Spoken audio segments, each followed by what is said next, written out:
உள்ளூர் செய்தி முதல் சர்வதேச செய்தி வரை உடனுக்குடன் அறிந்திட இணைந்திருங்கள் உங்கள் newstamil.com உடன்.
அது மட்டும் இல்லாமல் இந்த அலுவலகம் திறப்பு விழாவிலே இந்த பட்டாபிராம் பகுதியிலே இருக்கின்ற 10ஆம் வகுப்பும் 12ஆம் வகுப்பும்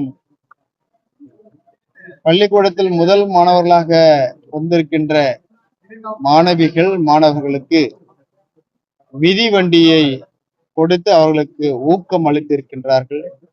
அதோடு மாணவர்களுக்கு நோட்டு புத்தகம், பெரியவர்களுக்கு இன்று பல்வேறு நிலைகளில நலத்திட்ட உதவிகளை வழங்கி ஏற்கனவே 12ஆம் தேதி அவருடைய பிறந்த நாள் அன்றைக்கு செய்ய முடியாததை எல்லாம் இன்றைக்கு இந்த அலுவலக திறப்பு விழாவிலே செய்திருப்பது உண்மையாக சால சிறந்தது. நாங்கள் மீண்டும் மீண்டும் அவரை வாழ்த்துகின்றோம். ஆதிதிராவிட பள்ளி பேரமாதிரி அரசு பள்ளியாக ஓய்வு பெற்ற தமிழக அரசு அறிக்கை ஆதி திராவிட நல பள்ளியை அது பொது பள்ளியாக மாற்ற வேண்டும் என்று ஒரு சிலர் சொல்லியிருந்தாலும், குறிப்பாக ஓய்வு பெற்ற நீதி அரசர் மரியாதைக்குரிய சந்துரு அவர்கள் அரசு என்ன சொன்னதோ அதையே தான் அவர் அறிக்கையாக கொடுத்திருக்கிறார். அரசு சொல்ல வேண்டியதை ஒரு தனிநபர் கமிஷன் மூலமாக சொல்ல வைத்திருக்கிறார்கள். அதேதான் அவருடைய சொந்த முடிவிலும் அவர் ஆய்வு பண்ணி எல்லாம் கொடுக்கவில்லை. ஆக இந்த அரசு சொன்னதை அவர் அறிக்கையாக கொடுத்திருக்கிறார். நீதியரசர் சந்துரு அவர்கள் பிறப்பதற்கு முன்பாக உருவாக்கப்பட்டது இந்த ஆதிராவிட நல பள்ளிகள். எந்த காரணத்திற்காக இந்த பள்ளிகள் உருவாக்கப்பட்டதோ அந்த காரணம் நிறைவேறி இருக்கின்றதா? இந்த ஆதிராவிட நல்ல பள்ளிகள் திமுக அரசு கொண்டு வரவில்லை, அல்லது இப்பொழுது இருக்கின்ற மாறி மாறி எந்த அரசு வந்தாலும் இந்த அரசுகள் எல்லாம் கொண்டு வரவில்லை. 100 வருடங்களுக்கு மேலாகி இருக்கின்றது. அதிலும் இந்தியா சுதந்திரம் வாங்குவதற்கு முன்பாகவே ஆதிராவிட பள்ளிகள் தமிழகத்தில் நிறுவி இருக்கிறார்கள் என்று சொன்னால், இதை ஒழிக்க வேண்டும் என்று நினைப்பவர்களுக்கு உண்மையாக புரட்சி பாரதத்தினுடைய கண்டனங்களை நாங்கள் தெரிவித்துக் கொள்கிறோம். ஆதிதிராவிட பள்ளியிலேயே இன்னும் கூட வருடத்திற்கு சோப்பு வாங்குவதற்கு 10 பைசாவும், அவருடைய சாப்பிடுவதற்கு அரிசிக்கும் பாலுக்கும் 15 பைசாவும் 20 பைசாவும் என்று ஒவ்வொரு வருடமாக உயர்த்துகின்ற இந்த அரசுகள் பொது பள்ளியில வந்துவிட்டால் இது கூட கிடைக்குமா என்கின்ற ஒரு எண்ணம் எங்களுக்கு இருக்கின்றது. ஏற்கனவே பள்ளியில சமமாக அமர்ந்து கல்வி பயில்வதற்கு பல்வேறு சாதி பிரச்சனைகள் இருக்கின்றது. அதற்காகத்தான் ஆதிராவிட நல பள்ளிகள் என்று தனியாக அன்றைக்கு வெள்ளையர்கள் இருக்கின்ற பொழுது உருவாக்கினார்கள்.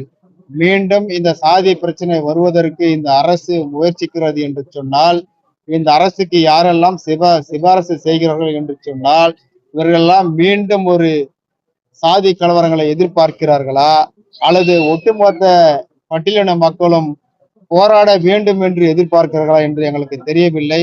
ஆக இந்த முயற்சி என்பது இந்த அரசு கைவிட வேண்டும்.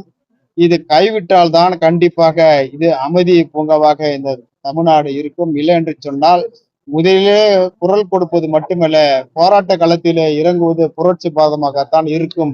ஆகவே பட்டியலின சகோதரர்கள் படிக்கின்ற ஆதிராவிட நல பள்ளிகளை பொது பள்ளியாக மாற்றக்கூடாது என்று மீண்டும் மீண்டும் நாங்கள் வலியுறுத்துகின்றோம். இதையே சட்டமன்றத்திலும் வலியுறுத்திருக்கின்றோம், இதையே கண்காணிப்பு குழு கூட்டத்திலும் வலியுறுத்திருக்கின்றோம், பொது மக்கள் மன்றத்திலும் வலியுறுத்திருக்கின்றோம். ஆகவே இந்த முயற்சியை அரசு கைவிட வேண்டும். நீதி அரசனுடைய அந்த அறிக்கையை அரசு ஏற்றுக்கொள்ள கூடாது என்று புரட்சி பாரதம் இங்கே தீர்மானமாக சொல்லுகின்றது.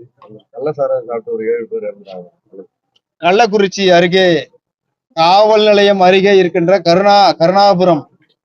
கருணாகரபுரம் என்கின்ற ஒரு கிராமத்தில கள்ளச்சாராயம், ஏற்கனவே அதே மாவட்டத்தில மரக்காணம் அருகே இதே போன்ற கள்ளச்சாராயத்தை குடித்து அவர்கள் இறந்து இருக்கிறார்கள்.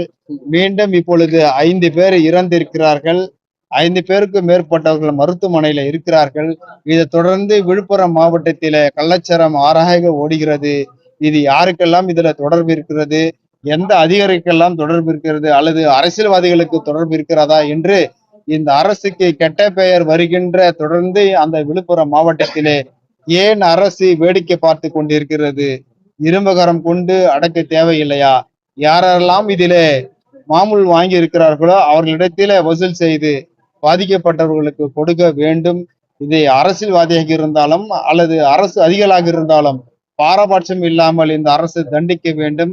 அவர்கள் உடனடியாக கைது செய்து நடவடிக்கை எடுக்க வேண்டும் என்று புரட்சி பாரதம் கேட்டுக்கொள்கிறது.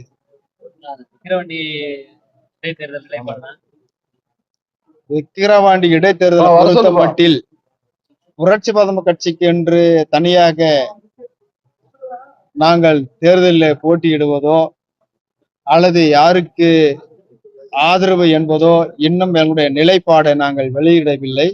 நாங்கள் இன்னும் 2 நாட்களுக்குள் எங்கள் இயக்கத்தினுடைய செயற்குழுவை கூட்டி அதற்கு பிறகு நாங்கள் எங்களுடைய முடிவை அறிவிப்போம். ஏற்கனவே அதிமுக கூட்டணியில் இருக்கின்ற நாங்கள் அதிமுக தேர்தலை புறக்கணித்திருக்கிறது.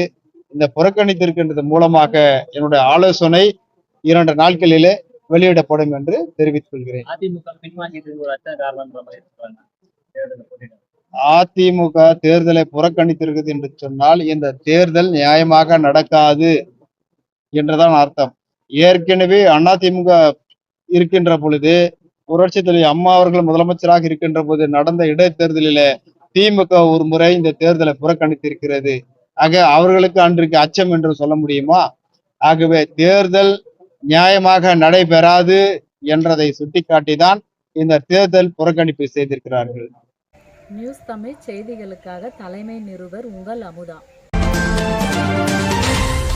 இது போன்ற நிகழ்வுகளை உடனுக்குடன் அறிந்து கொள்ள newstamil.com-க்கு சப்ஸ்கிரைப் பண்ணுங்க.